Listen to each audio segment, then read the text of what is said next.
دوستو پاکستان نے 90 کی دہائی میں امریکہ کو 80 F-16 طیاروں کے لیے ایڈوانس پیمنٹ کی تھی،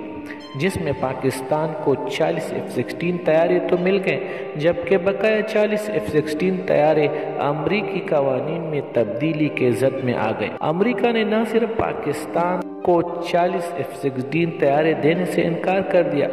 بلکہ پہلے سے دیے گئے 40 F-16 طیاروں کے لیے اضافی ویپن اور اسپیئر پارٹ دینے سے بھی انکار کر دیا۔ دوستو یہ وہ وقت تھا جب پاکستان ایئر فورس کو طیاروں کی بہت اشد ضرورت تھی۔ امریکہ سے ملنے والے 40 F-16 طیارے بھی ویپن اور اسپیئر پارٹ کے بغیر کسی کام کے نہیں تھے، اور پاکستان ایئر فورس کو مجبوراً F-16 کے مقابلے میں بہت ہی کمزور F-7 جہازوں پر گزارا کرنا پڑا۔ دوستو پاکستان کو شروع دن سے ہی عددی اعتبار سے بہت بڑے دشمن کا سامنا ہے، اور دشمن ہر وقت پاکستان کی کمزوریوں کے متلاشی رہتا ہے۔ تاہم ابھی تک اللہ تعالیٰ کی مدد اور پاکستان ایئر فورس کی ہمت اور استقامت کی وجہ سے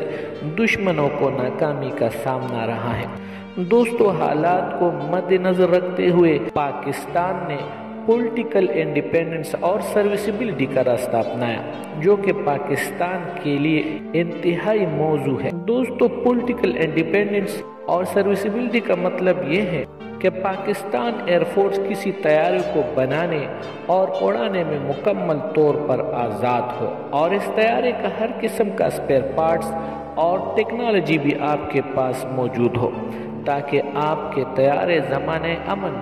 اور جنگ میں ہر قسم کی مشن کے لیے تیار ہو۔ دوستو پاکستان F-17 تھنڈر طیاروں کو بنانے اور استعمال میں مکمل طور پر آزاد ہے، اور اس سلسلے میں پاکستان کے اوپر حال یا مستقبل میں کسی قسم کی پابندی کا کوئی امکان نہیں ہے، جبکہ F-16 طیاروں کے استعمال میں پاکستان کے اوپر کسی حد تک پابندی کا امکان موجود ہے۔ پاکستان اپنی ضروریات کے مطابق جتنے چاہے F-17 تھنڈر طیارے بنا سکتا ہے اور ان کو مینٹین بھی رکھ سکتا ہے۔ دوستو اب آتے ہیں F-17 تھنڈر اور F-16 کے پرفارمنس اور ویپن سسٹم کے اوپر۔ دوستو ہم جانتے ہیں کہ F-16 طیارے امریکہ کے بنائے ہوئے ہیں، اور ان پر لگنے والے ہر قسم کے ہتھیار اور اسپیئر پارٹ امریکہ سے ہی حاصل کیے جاتے ہیں، اور جیسے کہ پاکستان پہلے ہی F-16 کے ہتھیاروں اور اسپیئر پارٹ کے معاملے میں پابندی کا سامنا کر چکا ہے، اور مستقبل میں ہونے والی کسی بھی ناخوشگوار واقعے سے امریکہ ان ہتھیاروں اور اسپیئر پارٹ کی سپلائی دوبارہ بھی روک سکتا ہے۔ دوستو F-17 کے بارے میں پاکستان کو مکمل آزادی حاصل ہے، اور حالات چاہے جیسے بھی ہو پاکستان اس جہاز اور اس جہاز کے اسپیئر پارٹ کو بنانے میں مکمل طور پر آزاد ہے۔ دوستو حالات جیسے بھی ہو پاکستان اس جہاز اور اس کے اسپیئر پارٹس کو بنانا جاری رکھ سکتا ہے۔ دوستو اس جہاز کے ہتھیاروں کے لیے پاکستان کے پاس کافی سارے آپشنز موجود ہیں، یہاں تک کہ اس جہاز کے اوپر پاکستانی، چائنیز، برازیلینز اور فرینچ ہتھیار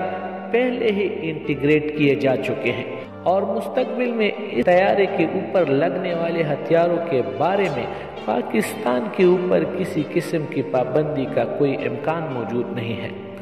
دوستو اس طرح سے دیکھا جائے تو F-17 تھنڈر طیارہ پاکستان کے لیے کسی نعمت سے کم نہیں ہے، اور اس کی آمد سے پاکستان ایئر فورس کے طاقت میں خاطر خواہ اضافہ ہوا ہے، اور یہ اضافہ ہر گزرتے دن کے ساتھ